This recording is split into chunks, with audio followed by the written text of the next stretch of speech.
Sa mainit at magulong lansangan ng Pilipinas, isang malupit na eksena ang bumungad sa harap ng walang pakialam na mga mata ng mga dumadaan. Isang itim na mamahaling kotse ang huminto sa harap ng isang sikat na supermarket at isang itim na babae na may dalawang maliliit na bata ang lumabas.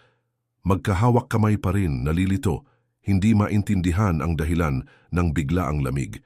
Hindi estranghero ang driver, siya ang lalaking pinaniniwalaan niyang ligtas niyang kanlungan, isang iginagalang na milyonaryo puno ng peking ngiti at walang laman na pangako. Hindi siya nag-aalok ng isang salita ng kaginhawaan, binuksan lamang ang pinto, inutusan silang lumabas at mabilis na umalis ng hindi lumilingon, nagiiwan ng luha, alikabok at sugat ng kahihiyan sa publiko. Ang katahimikan ng mga nanonood ay pumutol sa higit sa 1,000 hiyawan at sa sandaling iyon, ang simula ng isang karma na hindi naisip ng sinuman ay ipinanganak. Habang hawak niya ng mahigpit ang mga kamay ng kanyang mga anak at sinusubukang humanap ng lakas na hindi bumagsak sa gitna ng kalye. Ang mga tinig sa paligid niya ay bumubulong ng malupit na paghatol na hindi alam ang kwentong nakatago sa likod ng pag-abandonang iyon. Ang hindi naisip ng sinuman doon ay ang kapalaran ay tahimik na naghahabi ng isang web ng mga twists at turn na may kakayahang baguhin ang masakit na eksenang iyon sa isang mapait na aral para sa mga taong naniniwala sa kanilang sarili na higit sa lahat at lahat.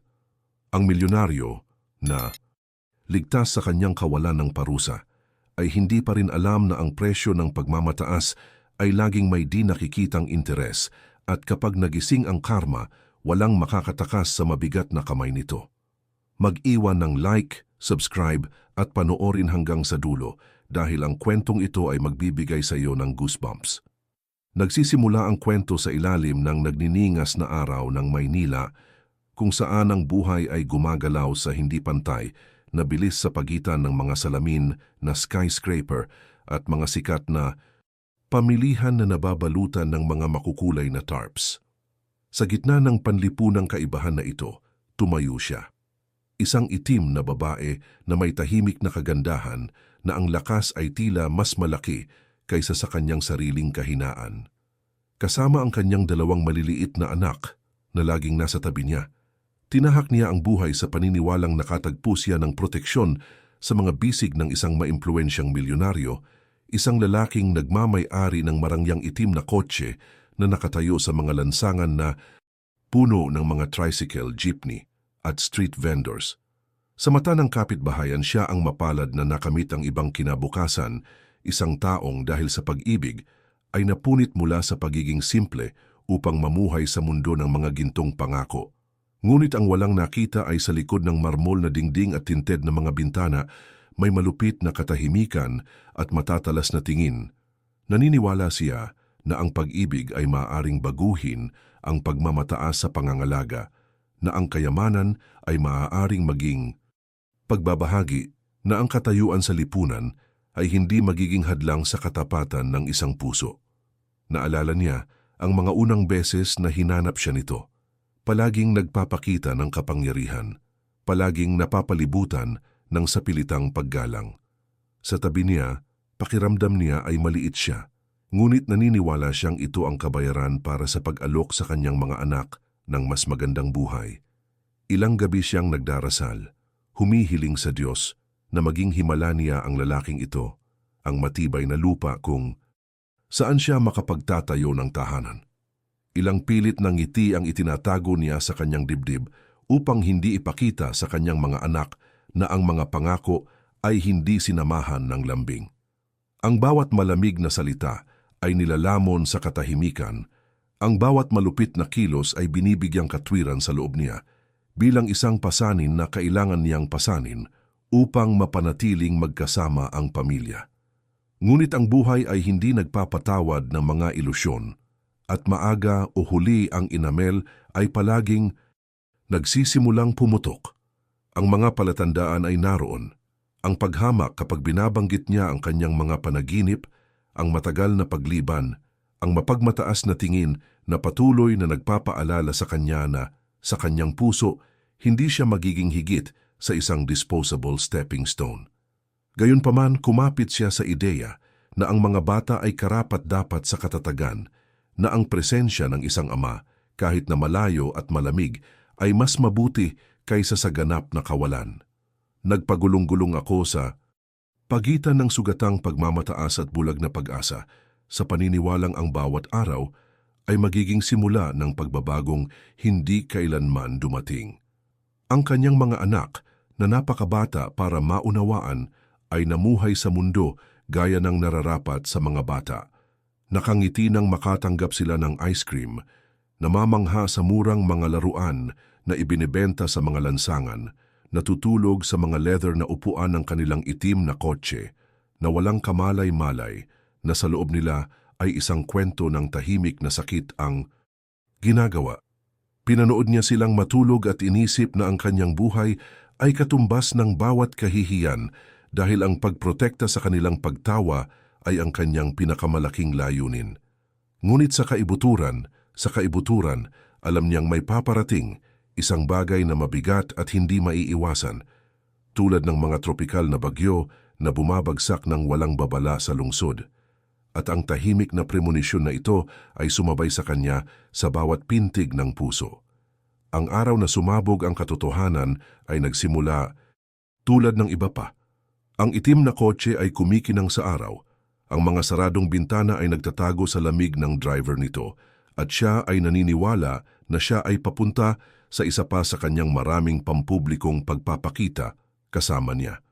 Ngunit nang malapit na sila sa supermarket, napansin niya ang tensyon sa mga tingin nito, ang nakakuyom na kamao nito sa manibela, ang mabibigat na paghinga nito na tila may gustong tumilapon.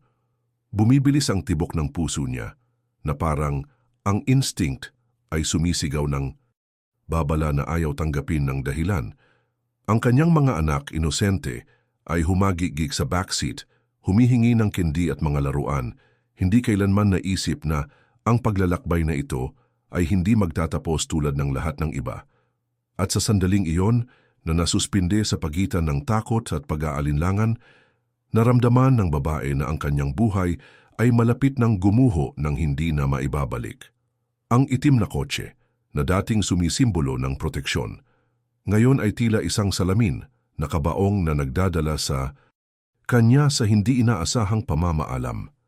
Ang mga pangako ay palaging ang pinakamahalagang pera sa relasyong iyon, ngunit ang pinakakasinungalingan din.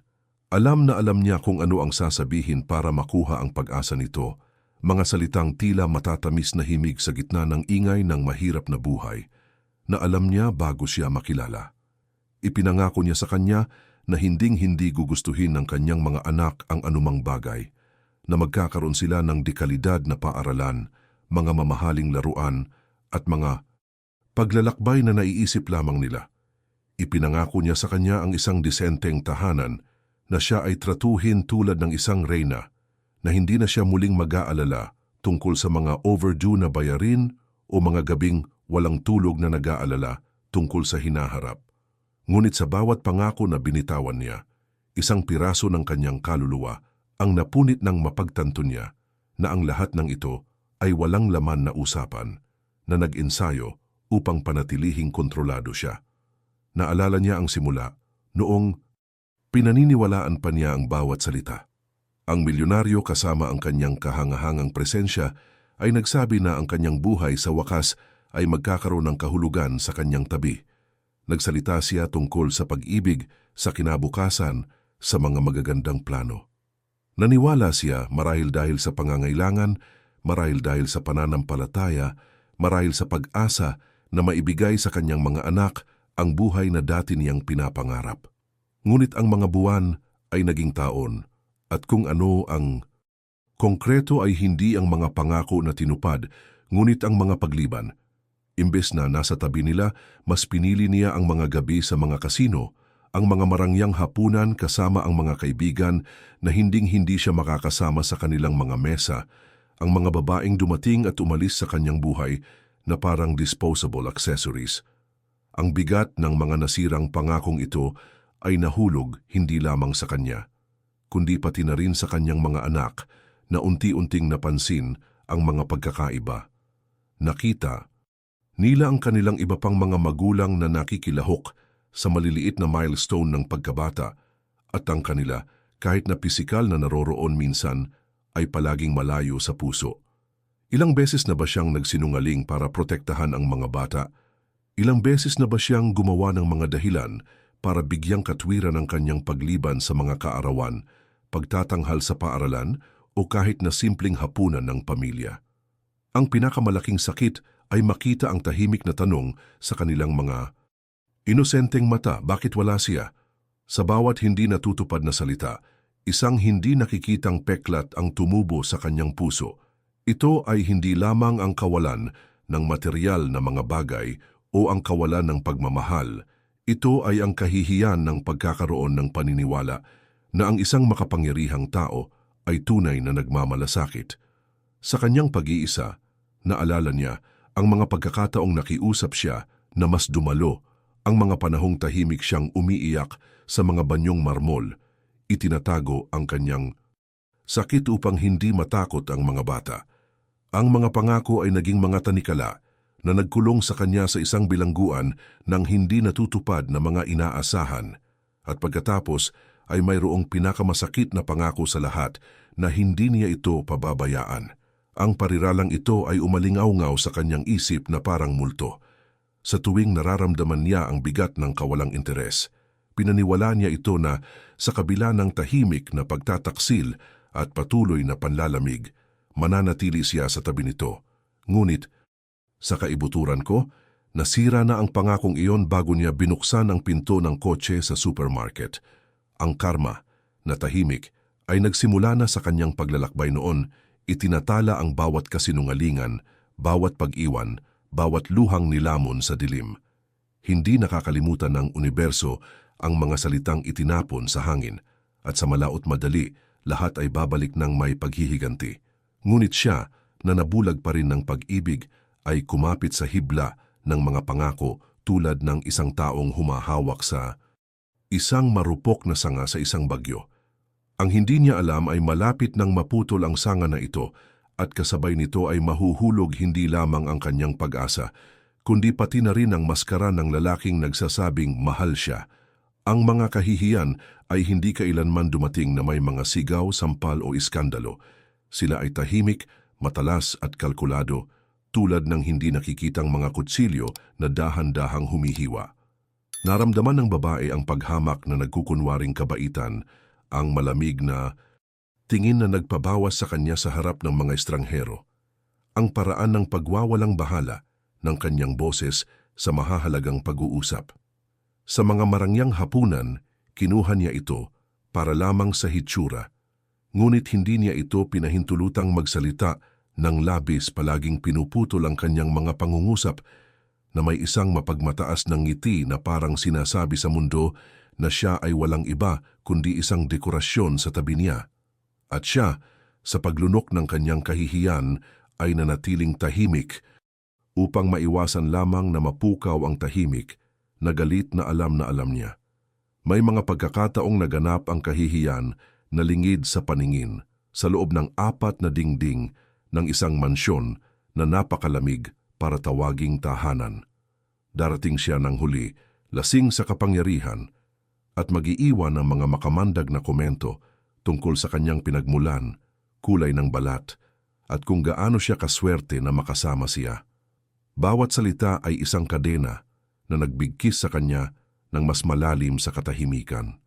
Hindi niya kailanman itinaas ang kanyang kamay, ngunit ang kanyang mga galaw ng paghamak ay mas masakit kaysa sa anumang pisikal na pananakit.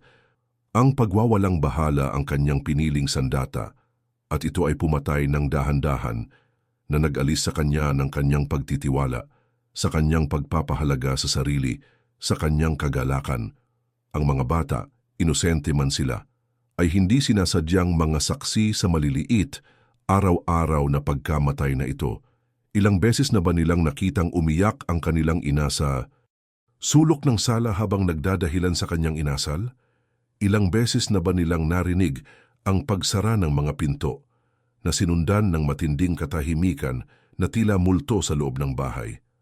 Kahit mga bata pa lang, alam na nilang may mali, Pero natuto sila sa kanya na manahimik, ngumiti para hindi makatawag pansin, magpanggap na ayos lang ang lahat. Ang maagang pagkatuto na ito ay isa na namang kahihiyan na pumikit sa kanyang puso. Ang pagmamasid sa kanyang mga anak na lumaki sa gitna ng lamig, natututong umangkop sa kawalan ng pagmamahal.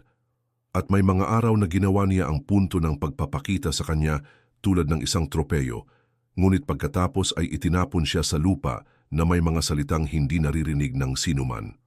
Kapag sila lang, uulitin niyang hindi siya sapat, na hinding-hindi niya masusukat ang mundo niya, na kung hindi dahil sa awa, hinding-hindi siya titingin sa isang tulad niya.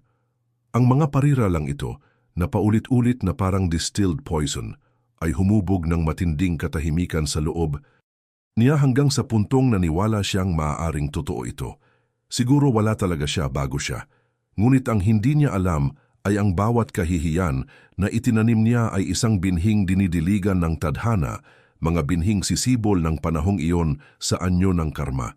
Dinala niya ang mga nakatagong sugat na ito na parang may dalang mga bato sa kanilang mga bulsa. Tinitimbang ang bawat hakbang, bawat ngiti. Pero kahit na ganoon, hindi niya hinayaang mawala sa liwanag ng sakit ang pagmamahal niya sa kanyang mga anak. Sila ang dahilan kung bakit siya nagpatuloy. Ang dahilan kung bakit niya tiniis ang hindi mabata. Ang bawat kahihiyan na dinanas niya sa katahimikan ay napalitan ng matalik na pangako, na balang araw makakahanap siya ng lakas para bigyan sila ng magandang kinabukasan, kahit husgahan siya ng buong mundo. Ang hindi niya mahulaan ay ang pangakong ito ay darating na may isang presyo, at ang gatilyo para sa turnaround ay naitakda na sa oras, naghihintay lamang sa araw kung kailan mahuhulog ang maskara ng milyonaryo sa harap ng lahat. Nagsimula ang araw ng masakit na ang mabigat na hangin ng Maynila ay puno ng amoy ng polusyon at ang mahalumigmig na init na kumapit sa kanyang balat. Ang babae ay naniniwala na ito ay isa pang ordinaryong hapon. Isa sa mga iyon nang isama siya ng milyonaryo upang ipakita sa mundo na sa tabi niya, palaging may isang taong magpapaganda ng imahe ng kapangyarihan na kanyang nilinang. Sa backseat, nagtawanan ang kanyang mga anak nang hihingi ng kindi at mga laruan gaya ng gagawin ng sinumang bata, na hindi nila namamalayan na malapit na silang makaranas ng isang alaala na iuukit sa kanilang isipan magpakailanman. Ang itim na kotse ay dumausdos sa mga abalang lansangan, kahanga-hanga, pananakot kahit na ang pinakamamadaling mga tsuper ng jeepney na parang may dalang hindi mahawakang autoridad. Ngunit sa loob-loob, nakakabingi ang katahimikan sa pagitan nila. Pinagmasdan niya ang ekspresyon nito mula sa gilid ng kanyang mata. Malamig, tensyonado ang kanyang panga, na parabang binabantayan ng isang desisyon na nagawa na. Nang huminto ang sasakyan sa harap ng isang sikat na supermarket, kakaiba ang kanyang naramdaman. Walang dahilan para siya ay naroroon. Hindi ito ang uri ng lugar na madalas niyang puntahan. Bago pa siya makapagtanong ng anuman, naramdaman niya ang mabigat na paghinga nito at narinig ang maikling utos. Lumabas ka sa sasakyan. Sa ilang sandali, naisip niya na mali ang pagkakaintindi niya. Tumingin siya sa kanya na may halong kawalang paniwala at tahimik na pagmamakaawa, ngunit ang tanging nakita niya ay isang blangkong titig, walang pagmamahal. Ang mga bata, nalilito, ay tumingin sa kanilang ina, hindi maintindihan. Paulit-ulit ang boses niya, mas mahigpit mo, get out now. Nanginginig ang mga kamay niya habang inaalis ang pagkakabukod ng mga bata. Parang sasabog ang puso niya, hindi sa galit, kundi sa takot sa susunod na mangyayari.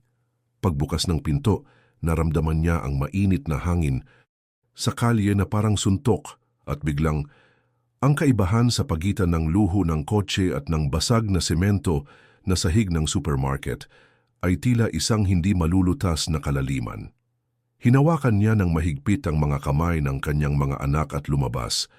Sa ilalim ng mausisa na tingin ng mga tao na tumigil sa pamimili upang masaksihan ang eksena, walang sinabi ang milyonaryo, walang kilos ng paalam.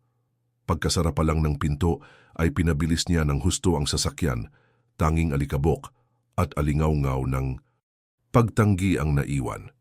Ang sumunod na katahimikan ay mas malupit kaysa anumang salita. Natigilan ng ilang segundo ang babae, parang nawalan ng lakas ang katawan. Ang kanyang mga anak ay nagsimulang umiyak, na tinatawag ang kanilang ama. Hindi maintindihan kung bakit niya sila iniwan.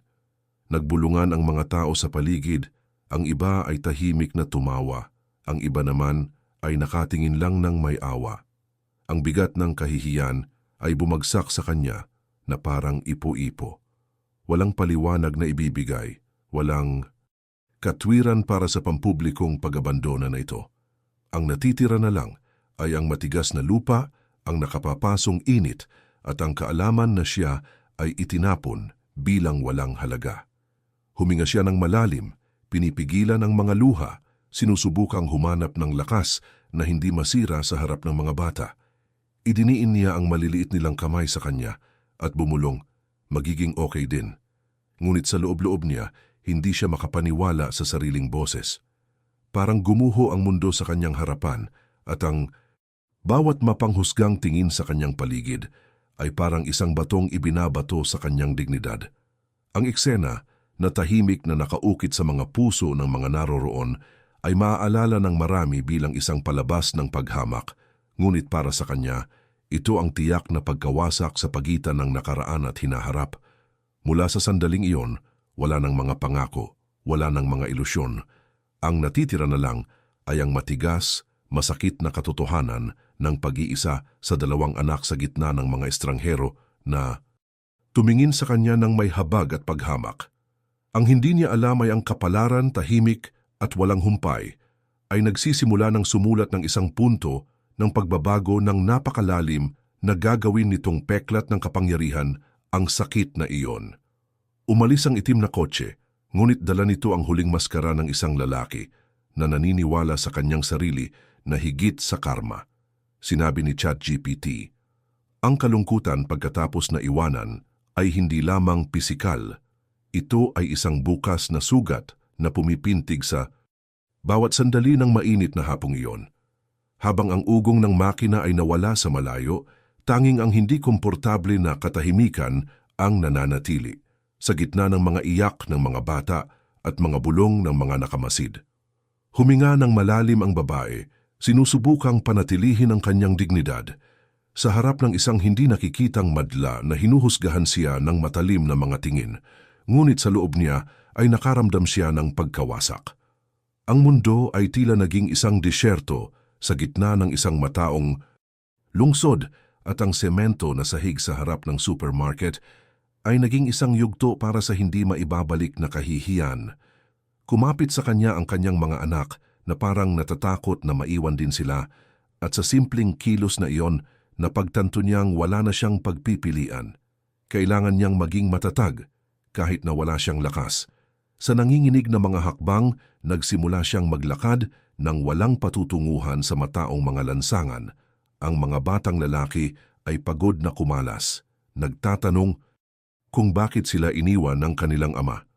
Walang sagot, tanging bukol lang sa kanyang lalamunan ang pumipigil sa kanyang magsalita. Pinili niya ang katahimikan dahil ang katotohanan ay napakasakit para sabihin sa gayong maliliit na bata. Naghanap siya ng pera sa kanyang mga bulsa, ngunit nakita niya ang ilang gusot na perang papel, hindi sapat kahit para sa isang disenteng pagkain. Noon niya naunawaan ang lalim ng kalungkutan. Hindi lang ang pagiging wala sa kanya, ito ay ang pagiging walang batayan, walang suporta, nang hindi alam kung saan tutungo. Mabagal na lumipas ang mga oras at nagsimulang pumasok ang gutom.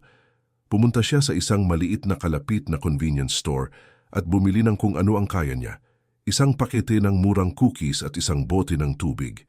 Nakaupo siya kasama ang kanyang mga anak sa isang pansamantalang bangko sa bangketa at pinagsaluhan ito na parang isang handaan. Habang ang mga lalaki ay kumakain ng walang pag-iisip, itinago niya ang kanyang mga luhang mata, nilunok ang mapait na lasa ng kawalan ng kakayahan. Sa bawat kagat niya, ipinangako niya sa sarili na hindi niya hahayaan na doon magwakas ang buhay niya, na gagawa siya ng paraan para magsimulang muli, kahit hindi pa niya alam kung paano. Nang gabing iyon tumindi ang kalungkutan. Naghanap siya ng masisilungan sa isang murang boarding house sa labas kung saan ang silid ay amoy-amoy at ang pamaypay ay lumalamig sa bawat paggalaw. Inihiga niya ang kanyang mga anak sa makitid na kama at umupo sa sahig, nakatitig sa kisame, sinusubukang unawain kung paano siya nakarating doon. Parang bangungot ang lahat. Naalala niya ang mga panahong naniniwala siyang ang milyonaryo ang magiging tagapag-alaga niyang anghel at ngayon ay nakita niya lamang ito bilang berdugo na naghagis sa kanya sa gitna ng bagyo nang hindi man lang lumingon.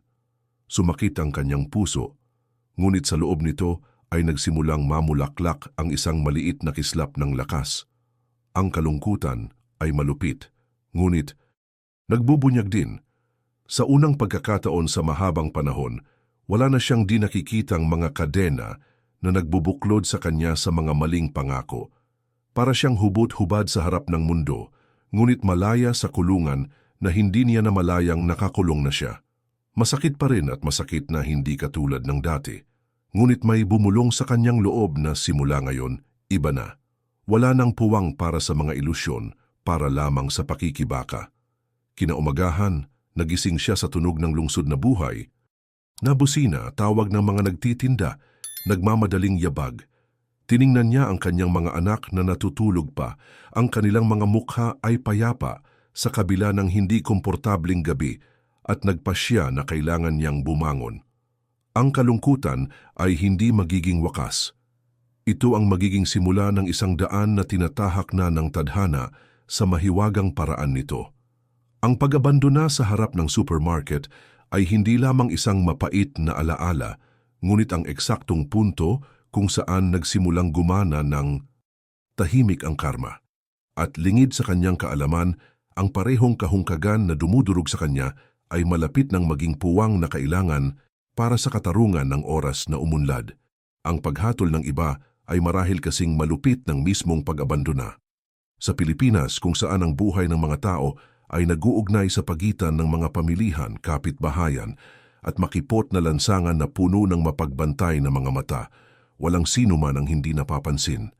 Mabilis na kumalat ang balita, hindi sa mga headline ng pahayagan, kundi sa mga nakakalason na bulong na mas mabilis na naglalakbay mula sa bibig patungo sa bibig kaysa sa hangin. Nakita na ng marami ang eksena sa harap ng supermarket at bawat isa ay may dala ng kani-kanilang bersyon ng kwento. Ang ilan ay nagsabing naging kasintahan niya ito, itinapon kapag hindi na siya kapakipakinabang. Ang iba ay nagsabing kasama niya lamang siya dahil sa pansariling interes at sa wakas ay nabuksan na ng milyonaryo ang kanyang mga mata.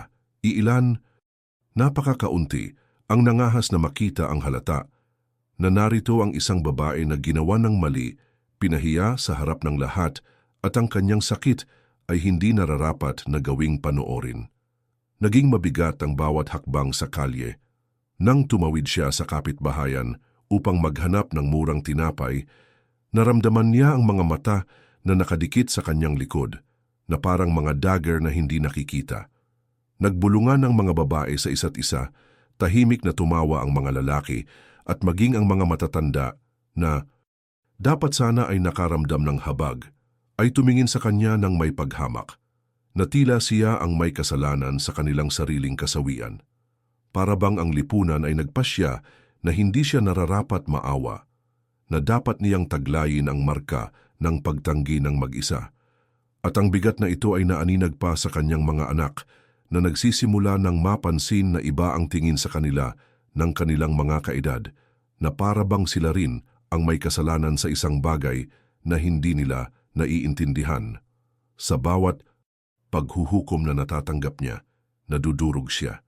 Ngunit hindi niya ito hinayaang ipakita sa harap ng mga bata.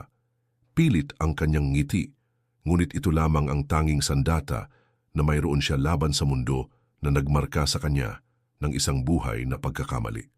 Sa mga araw na nawalan siya ng lakas ng loob, naalala niya ang sandaling hinawakan niya ang mga kamay ng kanyang mga anak sa paradahan ng supermarket at nadama niyang sila ang lahat ng tunay na mahalaga. Ang iba, ang mga tingin, mga bulong, ang mga nakatagong biro ay mga dayandang lamang ng kasamaan ng tao. Gayunpaman masakit pa rin. Isang araw, isang kapitbahay na may huwad na habag ay nagsabi sa kanya sa mahinang tinig, "Dapat kang magpasalamat na iniwan kanya. Ang mga babaeng tulad mo ay hindi sinadya upang mabuhay sa mundong ito ng karangyaan." Sinunog siya ng pangungusap na iyon na parang apoy, hindi dahil sa kalupitan ng mga salita, ngunit dahil nilalagom ang lahat ng iniisip ng lipunan na siya ay hindi karapat-dapat. At sa sandaling iyon ay may nabasag sa loob niya at kasabay nito ay lumakas. Sa unang pagkakataon, hindi siya umiyak ng tahimik. Tumingin lang siya ng diretsyo sa mata ng kanyang kapitbahay at sa mahinahong boses sumagot, "Kung ano ang ibinigay sa akin ng Diyos, walang inaalis. At ang pinahintulutan niyang mawala sa akin ay dahil hindi ito kapaki-pakinabang sa akin." Ang sagot na ito, na binibigkas na halos parang isang panalangin, ay hindi pinapatay ang mga masasamang tingin, ngunit nagsindi ito ng ibang apoy sa loob niya. Nagsisimula akong maunawaan na ang paghatol ng iba ay isa lamang pagsubok sa landas ng buhay at ang tunay na hustisya ay hindi nagmula sa mga labi ng tao, ngunit mula sa panahon na laging nagbubunyag ng kung ano ang nakatago. Ang milyonaryo ay maaaring tumawa ngayon, maaaring ipagmalaki na nalantad siya, ngunit ang universo ay hindi nakakalimutan. Ang bawat bulong laban sa kanya ay isa ring tala sa di nakikitang aklat ng karma na hindi nagkukulang na ibalik sa bawat tao ang kanilang inihasik. Nagpatuloy siya, itinataas ang kanyang ulo. Sa tuwing sinusubukan nilang durugin siya sa kanilang mga titig.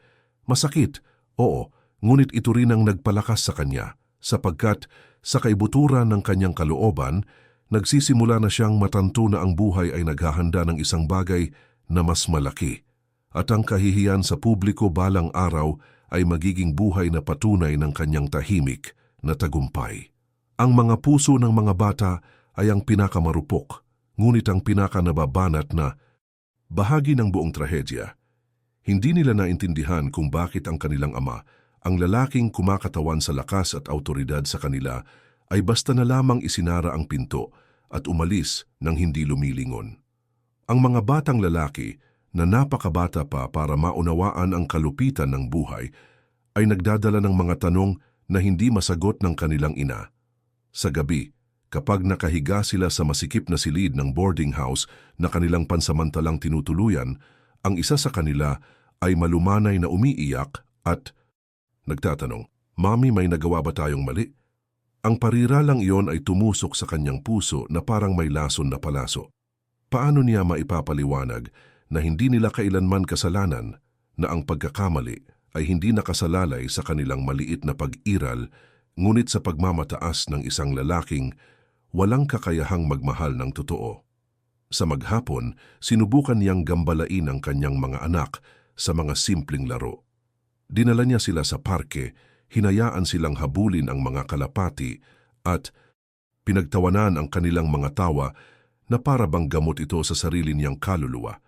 Ngunit sa kaibuturan niya, alam niyang ang bawat ngiti ay pilit ding itago ang mga peklat na nagsisimula ng mabuo sa loob nito. Ang mga bata ay sumisipsip ng katahimikan kaysa sa mga salita, at ang dalawang iyon ay maagang nalaman na ang mundo ay maaaring maging malupit. Ang pag-abandona ay minarkahan sila hindi lamang sa mismong sandali, kundi sa kawalan ng laman na naulit sa maliliit na bagay.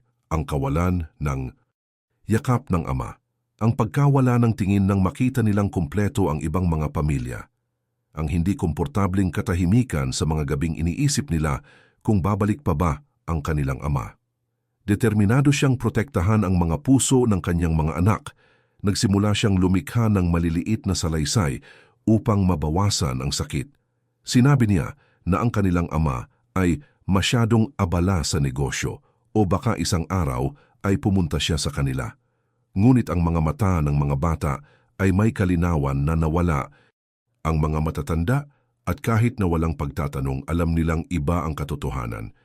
Kaya madalas, sa halip na mga salita, ang tanging tugon na ibinigay niya ay isang mahigpit na yakap kung saan maaari silang umiyak ng walang takot. Alam na, at least doon, ligtas sila. Ang panganay, Kahit maliit, ay sinubukang maging malakas. Lumapit siya sa kanyang ina, pinunasan ang mga luhang inaakala niyang itinatago at sinabing, "Huwag kang umiyak, Mami. Ako na ang bahala sa iyo." Ang mga salitang ito, inosente at dalisay, ay parang isang sagradong pangako.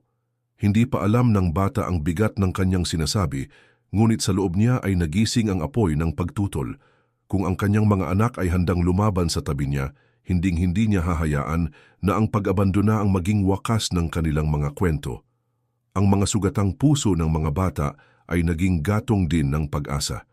Para sa kanila na nagpasya siyang lunukin ang kanyang kahihiyan, harapin ang mga titig ng kapitbahayan at sumulong. Bawat luhang nakikita niyang dumadaloy sa kanilang mga mukha ay napalitan ng lakas ng loob. Bawat tanong na hindi nasasagot ay naging paalala na kailangan niyang bumuo ng magandang kinabukasan. Alam niyang hindi niya mabubura ang alaalang iyon ng supermarket, ngunit maaari niyang gawin itong unang kabanata lamang ng isang mas malaking kwento. Isang kwento kung saan ang sakit ay magbabago sa lakas at trauma sa isang testamento ng katatagan. Kaya naman, habang naniniwala ang milyonaryo na napalaya niya ang kanyang sarili mula sa isang pasanin, hindi niya napagtanto na itinanim niya sa puso ng mga bata ang ugat ng isang katatagan na, balang araw, ay magbabago sa pinakamagagandang paghihiganti. Ang tahimik na tagumpay ng dignidad laban sa pagmamataas. Nagpatuloy ang milyonaryo sa kanyang buhay na parang walang nangyari. Kumbinsido siya na ginawa niya ang tamang desisyon sa pag-abandona sa babaeng iyon at sa kanyang mga anak sa harap ng supermarket. Para sa kanya, ito ay hindi hihigit sa isang kinakailangang hiwa, isang paraan upang alisin ang kanyang sarili sa isang pasanin na itinuturing niyang hindi maginhawa para sa hindi nagkakamali na imahe na kanyang itinayo. Habang siya at ang mga bata ay nagtitiis sa mga gabing walang tulog at mga improvised na pagkain, siya ay nagparada sa mga marangyang hapunan, ipinagmamalaki ang sarili sa mga eksklusibong partido sa Maynila, at patuloy na tinanggap bilang isang matagumpay na tao, hinangaan at kinaiinggitan. Sa kanyang isip, siya ang may kontrol sa lahat, tulad ng isang hari na nakaupo sa isang trono ng mga ilusyon na naniniwalang hindi siya mapapabagsak. Sa kanyang mga network ng negosyo, patuloy niyang ipinakita ang kanyang sarili bilang isang halimbawa ng disiplina at ambisyon.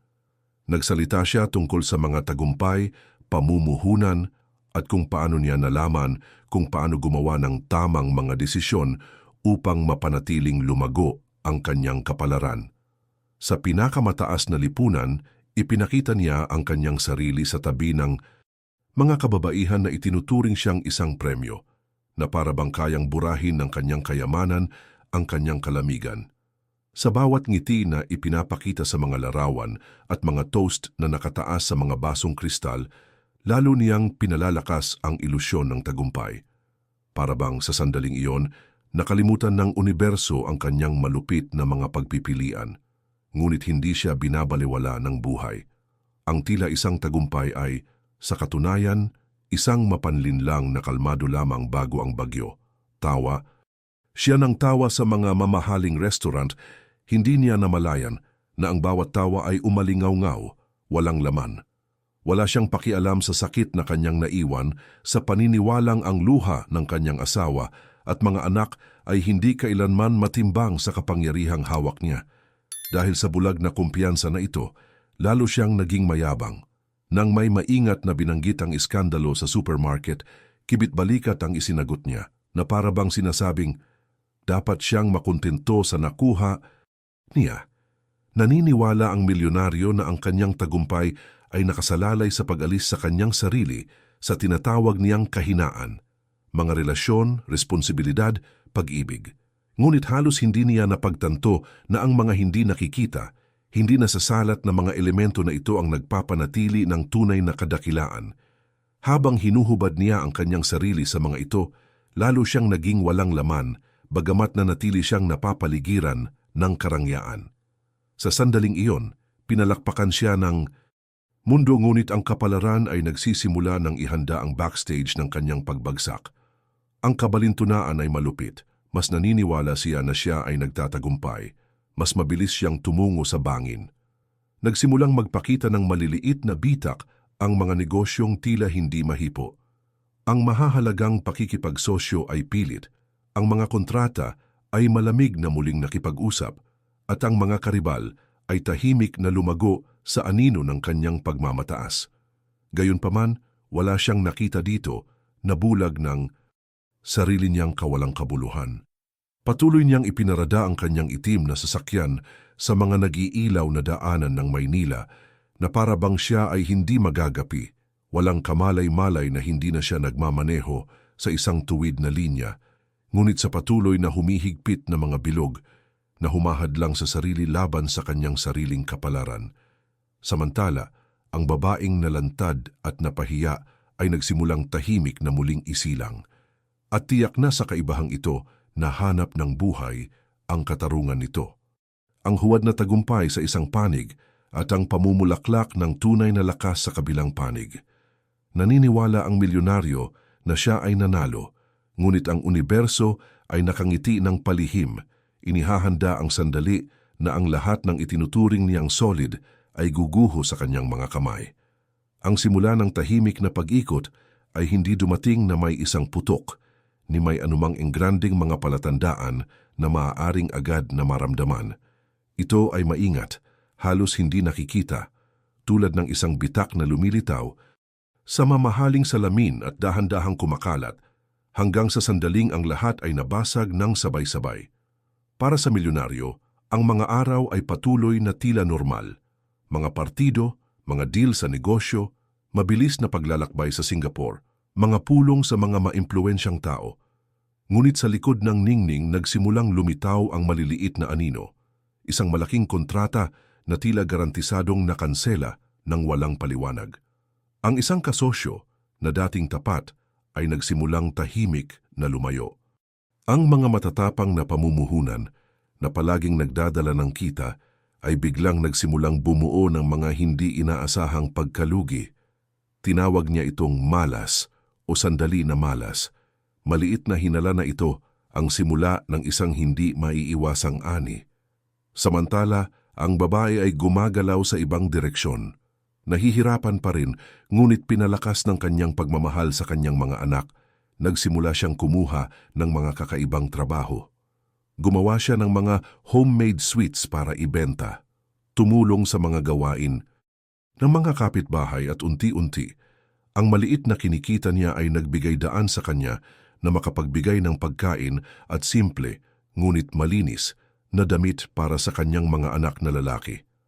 Ang bawat araw ay isang tahimik na tagumpay.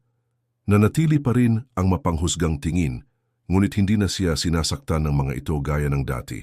Sa halip, sila ay naging panggatong upang patunayan sa kanyang sarili na hindi siya matutukoy sa pamamagitan ng pag-abandona. Ang sakit ay hindi nawala, ngunit ito ay naging lakas. Kitang-kita rin sa puso ng mga bata ang silent shift. Bagamat may marka pa rin sa kawalan ng kanilang ama, nagsimula silang maunawaan na ang kanilang ina ang tunay na haligi ng kanilang buhay. Ipinagmamalaki nila siya, nakikita ang kanyang pakikibaka. Pakiramdam na hindi siya nagkukulang ng pagmamahal, kahit na ang tinapay ay nahahati sa maliliit na piraso. Ang unyon na ito ay higit na nagpatibay sa ugnayan sa pagitan nila, na lumikha ng isang matibay na pundasyon na walang maaring sirain. Para sa milyonaryo, ang pakiramdam ng tagumpay ay unti-unting naglaho. Ang mga nakapaligid sa kanya na minsan ay interesado sa kanyang kumpanya ay nagsimulang magpakita ng lamig. Ang mga nambobola sa kanya sa paghahanap ng mga benepisyo ay hindi na nakakita ng maraming bentahe sa kanya. Ang maliliit, malisyosong komento tungkol sa kanyang pagmamataas ay nagsimulang kumalat sa likod ng mga eksena ng kanyang mga pakikitungo sa negosyo na sumisira sa kanyang imahe. Ang kanyang asawa sa turn ay hindi na naalala bilang isang biktima, ngunit bilang isang taong muling nabuhay. Ang ilang mga kapitbahay na dati nang hinusgahan siya ay nagsimulang tahimik na humanga sa kanya. kahit na hindi sila nangahas na aminin ito. Ito ay ang perpektong kaibahan. Sa isang panig, isang makapangyarihang tao na nagsisimulang mawala ng hindi namamalayan. Sa kabilang banda, isang simpleng babae na nakatagpo ng dignidad sa bawat pagkilos ng kaligtasan. Ang universo ay gumagalaw, inaayos, ang hindi nakikitang mga piraso ng kapalaran. Ang milyonaryo na nabulag ng kanyang sariling kawalang kabuluhan ay nabigong makita na ang mga unang palatandaan ng kanyang pagbagsak ay nasa harapan na niya. At ang babae, nang hindi naghihiganti, simpleng namumuhay ng may pananampalataya at katapangan, ay nagsimula ng umani ng mga bunga ng lakas na hindi niya akalain na taglay niya. Ang simula ng turnaround ay walang palakpakan o magagandang saksi, ngunit ito ay totoo. At tulad ng bawat prosesong ipinanganak sa katahimikan, ang puwersa nito ay mararamdaman ng husto sa tamang sandali, dahil hindi kailanman ipinapahayag ng karma ang pagdating nito na may mga trumpeta, nagmamasid lamang, naghihintay, at pagdating nito walang makakatakas. Ang hindi nakikitang puwersa ng karma ay nagsimulang magpakita ng sarili bilang isang tahimik na agos na hindi nakikita ng milyonaryo, ngunit na humihila na sa kanya pababa, unti-unti nang hindi niya namamalayan. Para siyang naglalakad sa kumunoy, habang sinusubukan niyang sumulong lalo siyang lumubog. Ang kanyang dating hindi nagkakamali na negosyo ay nagsimulang magpakita ng mga kapintasan na hindi maipaliwanag ng maling pamamahala o malas lamang. Ang mga pangakong proyekto ay gumuho sa magdamag. Ang mga mamumuhunan ay nag-back out ng walang babala. Ang mga matagal ng kliyente ay nawala. Siya, na nakasanayan ng kontrolin ang lahat sa pamamagitan ng pagpitik ng kanyang mga daliri, sa unang pagkakataon ay nakaramdam siya ng kawalan ng kapangyarihan sa harap ng isang bagay na hindi niya maipaliwanag. Ngunit ang karma ay hindi lamang gumagana sa negosyo. Tinatamaan nito ang pinakamasakit. Nagsimulang maramdaman ng milyonaryo ang bigat ng kalungkutan. Ang mga babaeng nakapaligid sa kanya ay hindi roon dahil sa tunay na pagmamahal, ngunit dahil sa imaheng kanyang ipinakita. Nang ang kanyang kapalaran ay nagsimulang magpakita ng mga palatandaan ng kahinaan, ang parehong mga taong ito ay naanod palayo tulad ng mga ibon na umaalis sa isang lumulubog na barko. Sa mga kaganapan sa lipunan, hindi na siya tinanggap na may parehong paggalang. Ang mga ngiti na kanina ay sagana ngayon ay tila ininsayo, malamig, halos kabalintunaan. Sinubukan pa rin niyang panatilihin ang kanyang kalmado, ngunit sa loob-loob niya, naramdaman niya ang mapait na sarap ng pagtanggi, bagay na hindi niya akalaing mararanasan niya. Samantala, ang babaeng nalantad sa pangungutya ay natagpuan ang kanyang lakas sa katahimikan. She didn't seek revenge. She didn't wish for his downfall. She simply focused on rebuilding her life. Ngunit tiyak na ang kawalan ng puot na ito ang nagpalakas sa enerhiya sa paligid niya. Ang sansinukob sa kanyang dinakikitang hustisya ay ibinalik sa bawat tao ang kanilang inihasik. Siya sa pamamagitan ng kanyang mga pagsisikap ay nakatanggap ng maliliit na tagumpay. Isang kapitbahay na nag-alok na maghatid ng mga matamis, isang pansamantalang pagkakataon sa trabaho na hindi nagtagal ay naging mas malaki, isang hindi inaasahang network ng suporta na unti-unting lumitaw. Doble naman ang natanggap niya sa bawat kilos ng pagmamataas at paghamak na kanyang pinakawalan noon. Hindi nagmamadali ang karma. Ito ay kumikilos na parang hangin na sumisira sa mga estruktura hanggang sa gumuho ang mga ito mula sa loob palabas. At hindi na malaya ng mapagmataas na milyonaryo na hindi na maibabalik ang kanyang pagbagsak. Nagsimulang dumami ang mga utang, ang mga demanda ay tila mga anino ng mga nakaraang pagkakamali, at ang pagtitiwala na minsan niyang naging inspirasyon sa iba ay nagsimulang matunaw. Ang imaheng iyon ng ganap na kapangyarihan na kanyang nilinang ay naging puntirya ng mga batikos at tsismis. Ang parehong mga taong nambobola sa kanya ngayon ay bumulong tungkol sa kanyang pagtanggi. Ang dinakikitang puwersa ng karma ay nagpakita rin sa kanyang damdamin. Sa kauna-unahang pagkakataon, naranasan niya ang pakiramdam ng tunay na kawalan, isang katahimikan na hindi kayang punan ng ingay ng mga partido o ng dagundong ng mga mamahaling makina ng sasakyan. Naalala niya ang pag-abandona sa supermarket hindi bilang isang malupit na gawa, ngunit bilang isang hindi gaanong mahalagang detalye. Ngunit nang hindi namamalayan, ang eksenang iyon ang naging turning point ng kanyang buhay. Hindi lamang para sa kanya, kundi lalo na para sa kanya. Doon na irehistro ng tadhana ang utang at ngayon ay naniningil ng interes na hindi mababayaran ng pera. Sa kabilang panig ng bayan, ang kanyang asawa ay natutulog ng mapayapa, nakayakap sa kanyang mga anak. Habang siya ay nakahiga sa gabi, nag-aalala tungkol sa mga numero na hindi na nadaragdagan. Siya, kahit na nahaharap sa mga paghihirap, ay nakatagpo ng kapayapaan. Siya, na napapaligiran ng karangyaan, ay hindi na nakahanap ng pahinga. Ito ang tunay na hustisya, ang tahimik na balanse ng karma na hindi nabibigo, hindi nakakalimutan, at na, maaga o huli, ay palaging nagpapakita na walang sinuman ang nasa itaas ng hindi nakikitang batas ng buhay. Ang kanyang muling pagsilang ay hindi nangyari bigla, ngunit sa mabagal, matatag na mga hakbang, halos hindi mahahalata ng mga tagalabas.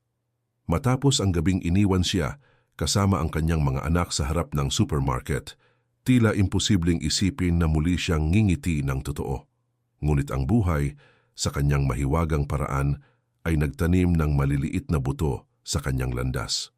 Unang dumating ang mga simpleng trabaho, tinulungan niya ang kanyang kapitbahay na magluto ng mga masasarap na pagkain para ibenta sa kalye, maglaba ng mga damit para sa mga kakilala, at unti-unti niyang natuklasan na kahit kaunti, kaya niyang suportahan ang kanyang mga anak ng may dignidad. Kapos pa rin ang pera, ngunit ang bawat barya na kinita sa pamamagitan ng sarili niyang pagsisikap ay may iba't ibang lasa, ang lasa ng kalayaan. Lumaki ang mga lalaki na pinapanood ang kanilang ina na bumangon ng maaga araw-araw, nagtatrabaho hanggang gabi at nakakahanap pa rin ng oras upang makipaglaro sa kanila. Ang tahimik na lakas na ito, na siya mismo ay hindi na malaya na taglay niya, ay naging isang huwaran. Siya ay hindi na lamang ang inabando ng babae, siya ay ang mandirigma na inana na may kalyo na mga kamay, nananahi ng punit na damit, at kasabay nito ay nag-ayos ng mga piraso ng kanyang sariling pagpapahalaga sa sarili. Sa bawat ngiti ng kanyang mga anak, nakahanap siya ng dahilan para magpatuloy, at ang bawat tagumpay, gaano man kaliit, ay ipinagdiwang bilang isang himala. Sa paglipas ng panahon, nagsimulang magbukas ang mga pinto. Isang matandang babae na nakatrabaho niya ang nagrekomenda sa kanya para sa isang permanenteng trabaho sa isang maliit na bakery sa kapitbahayan. Doon, nagpakita siya ng dedikasyon, mabilis na natutunan, at nakuha ang tiwala ng may-ari. Di nagtagal, siya ay nagtatrabaho sa cash register, pagkatapos ay tumutulong sa organisasyon, at hindi nagtagal, siya ay naging lubhang kailangan. Ang sweldo ay katamtaman ngunit matatag, at nagbigay ito sa kanya ng isang bagay na matagal na niyang nawala, seguridad. Higit pa riyan, ibinalik nito ang pakiramdam na ang kanyang buhay ay wala sa awa ng sinuman. Ang muling pagsilang ay nangyayari rin sa loob niya. Sa bawat araw na lumilipas, masakit pa rin ang alaala ng pag-abandona, ngunit hindi na ito nakatagpo ng parehong bigat. Ang pagdurusa ay nagsimulang magbigay daan sa isang bagong lakas, isang tapang na ipinanganak mula sa katiyakan na siya ay nakaligtas sa pinakamasama. Lumingon siya sa likod at hindi na lamang kahihiyan ang nakita niya, kundi pati na rin ang apoy na nagtulak sa kanya pasulong. Para siyang namatay sa paradahan ng supermarket na iyon at mula sa sandaling iyon, namuhay ng isang bagong buhay, mas totoo, higit sa kanya. At parang tinatakan ng tadhana ang muling pagsilang na ito, isang hindi inaasahang kilos ang nagmula sa isang customer ng panaderya. Napansin ng babae ang kanyang dedikasyon at kabaitan, inalok siya ng babae ng pagkakataong Magtrabaho bilang katulong sa kanyang maliit na negosyo sa pananahi. Ito ay higit pa sa isang trabaho. Ito ay isang gateway sa pag-aaral ng mga bagong kasanayan at pagkakaroon ng kalayaan. Sinamantala ng babae ang pagkakataong ito ng buong lakas. Inialay ang sarili sa bawat tahi, bawat tela, bawat costumer. Unti-unti, nakamit niya ang paggalang hindi lamang sa kanyang lakas, kundi pati na rin sa kanyang kakayahan. Samantala, nagsimulang tumahimik ang mga boses na nanghuhusga sa kanya noon. Ang ilang mga kapitbahay na nahihiya ay hindi na nangahas magsalita ng masama tungkol sa kanya. Ang iba, tahimik, ay humanga sa kanyang determinasyon. Para bang ang parehong eksena na dating kumakatawan sa pampublikong kahihiyan ay naalala na ngayon bilang isang simbolo ng katatagan. Siya ay nahulog sa harap ng lahat, ngunit siya ay bumangon kahit na mas malakas, na nagpapatunay na walang sinuman ang makakapagtukoy ng kapalaran ng iba. Ang muling pagsilang ay hindi lamang materyal, kundi espiritual din. Sa mga tahimik na gabi, lumuhod siya sa tabi ng kanyang kama at nagpasalamat sa Diyos sa bawat tinapay, sa bawat ngiti ng kanyang mga anak, sa bawat bagong pagkakataon. At sa kanyang mga panalangin, walang sama ng loob sa lalaking nang iwan sa kanya.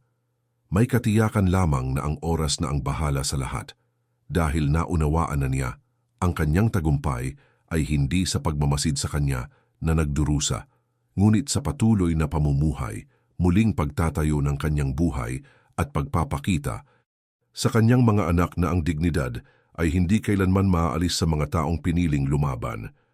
Ang hindi inaasahang muling pagkikita ay nangyari sa isa sa mga araw na tila mapayapa ang takbo ng buhay. Kung kailan walang umaasa, nakakatok sa pinto ang nakaraan.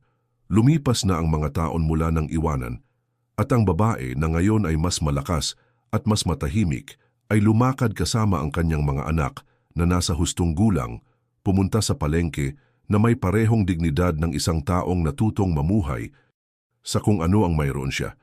Ang sakit ay naging peklat, sensitibo pa rin sa dampi ng alaala, ngunit hindi na dumudugo tulad ng dati. Hindi na siya naghiganti. Hindi na inisip ang milyonaryo na may puot bilang isang malungkot na kabanata na naiwan. Ang kanyang puso ay payapa. Noon, habang tumatawid siya sa abalang kalye, natuon ang kanyang mga mata sa isang figura na halos hindi niya nakilala noong una.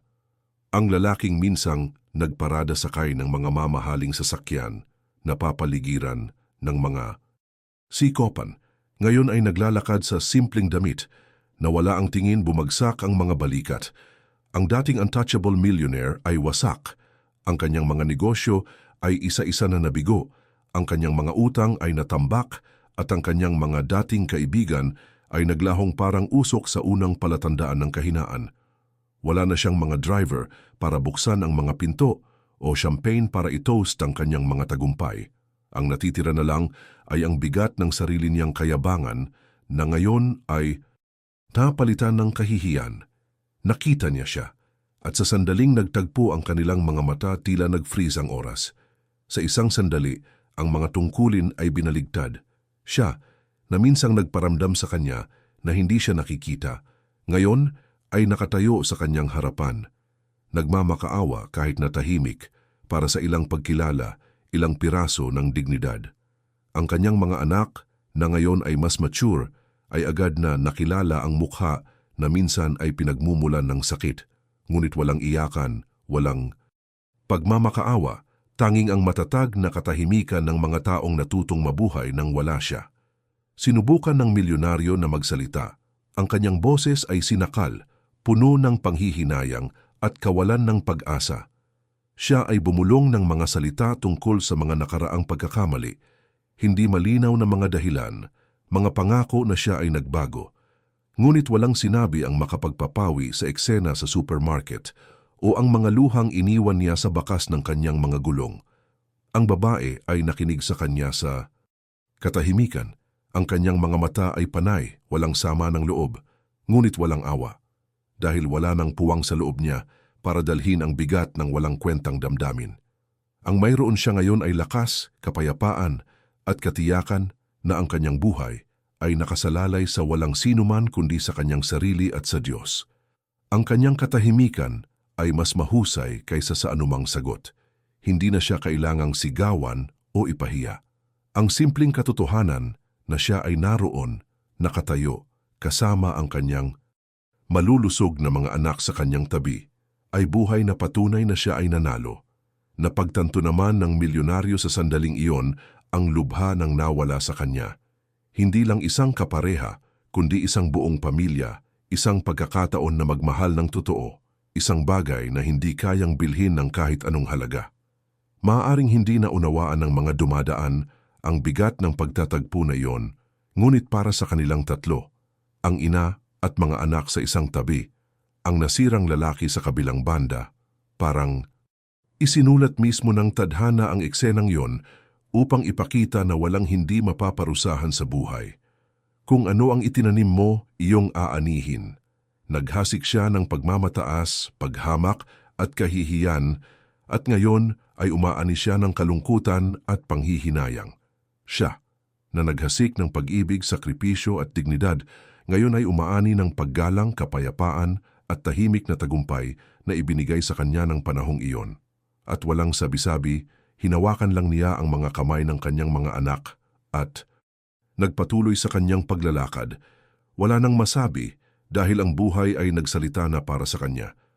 Ang kinahinatnan ng kwentong ito ay hindi dumating sa anyo ng mga hiyawan o sa mga pagsabog ng paghihiganti, ngunit sa isang malalim na katahimikan, puno ng kahulugan, dahil ang karma lamang ang maaring sumulat. Pagkatapos ng kanilang muling pagsasama sa mataong lansangan ng Maynila, umuwi ang babae kasama ang kanyang mga anak at ipinagpatuloy ang kanyang buhay na taglay ang katahimikang natutunan niyang linangin. Walang puwang sa kanyang puso ang kalungkutan. Mayroon lamang ang katiyakan na ang oras ay nagsilbi na ng hustisya. Ngunit para sa milyonaryo, ang sandaling iyon ay naging isang hindi komportabling salamin na sumasalamin sa lahat ng nawala sa kanya. Ang imahe ng babae, matatag at marangal, sa tabi ng kanyang malalaking mga anak, ay isang malupit na paalala na ang kanyang pagmamataas ay nagdulot sa kanya ng kahit na anong halaga ng pera na hindi maaaring mabawi. Tunay na pag-ibig, pamilya at paggalang. Sa mga sumunod na araw, sinubukan niyang humanap ng mga paraan upang makabangon muli, ngunit ang bawat pagtatangka ay nabigo. Sarado ang mga pintuan ng kanyang mga negosyo, pinagtawanan siya ng kanyang mga dating kasosyo sa kanyang likuran. At ang mga dating nambobola sa kanya ngayon ay umiiwas na kahit na sabihin ang kanyang pangalan. Nilakad niya ang parehong mga lansangan kung saan siya ay dating kinatatakutan at kinaiinggitan, ngunit ngayon ay isa na, lamang siyang tao sa marami, mapurol, walang kapangyarihan. Ang kanyang pagbagsak ay hindi lamang pinansyal, ito ay moral, emosyonal, espiritual. Siya ay buhay, ngunit walang laman, at ang kahungkagan na ito ay sumingit sa kanya nang higit pa sa pagkabangkarote. Samantala, umunlad ang babae. Ang trabaho sa maliit na negosyo sa pananahi ay umunlad, at sa lalong madaling panahon, binuksan niya ang kanyang sariling studio na kilala sa kapitbahayan para sa kalidad at magiliw na serbisyo sa customer. Ang kanyang mga anak, na ngayon ay mga teenager, ay tumulong sa negosyo, ipinagmamalaki ng kanilang ina na binago ang sakit sa dignidad. Ang mga kapitbahay, na dati nang hinusgahan siya ng malupit, ay nagsimulang igalang siya, na kinikilala ang kanyang katapangan at ang kanyang kakayahang magsimulang muli. Ang nakakahiyang eksena sa supermarket ay hindi na inaalala bilang kahihiyan, ngunit bilang isang punto ng pagbabago, isang punto kung saan ang buhay ay nagpabagsak sa kanya upang mas lalo siyang bumangon. At tiyak na sa kaibahang ito, nahayag ang simbolikong twist. Isang araw, pagkaraan ng mga taon, ang babae ay nakaupo sa harap ng kanyang studio, payapang nananahi, nang marinig niya ang tunog ng mabagal na mga yapak. Pagtingin niya, nakita niya ulit ang lalaki. Ngunit sa pagkakataong ito walang yabang, ni isang bakas ng pagmamataas na labis na ikinasugat niya. Siya ay matanda na, pagod na, daladala sa kanyang mga balikat ang bigat ng kanyang mga pinili. Nag-aalinlangan, siyang lumapit na parang humihingi ng pahintulot na umiral at sinubukang magsalita. Ang mga bata na ngayon ay mas matanda ay tumayo sa tabi ng kanilang ina, hindi galit, ngunit matatag tulad ng mga tagapag-alaga ng kapayapaan na kanyang napanalunan. Humingi ng tawad ang lalaki. Nanginginig na lumabas ang mga salita, sinabayan ng mga luhang hindi niya hahayaang makita ng sinuman. Ngunit sa pagtingin sa mga mata nito, napagtanto niyang hindi na sa kanya ang sakit. Ang kapatawaran na inaalok niya ay hindi para palayain siya, ngunit para palayain ang sarili mula sa anumang anino na maaring magtagal pa. She simply said, "Maawa sa iyo ang Diyos." At bumalik siya sa kanyang trabaho nang walang galit, nang walang interes na pahabain ng sandali. Ang simpleng kilos na iyon, ang marangal na katahimikan ang tunay na tagumpay. Ang naging punto ay hindi ang paghihiganti niya o ang paghingi niya ng awa. Ang pagbabagong punto ay oras na naglagay sa bawat isa sa kanila sa kanilang lugar. Siya na dating makapangyarihan ngayon ay isang malungkot at nakalimutang tao.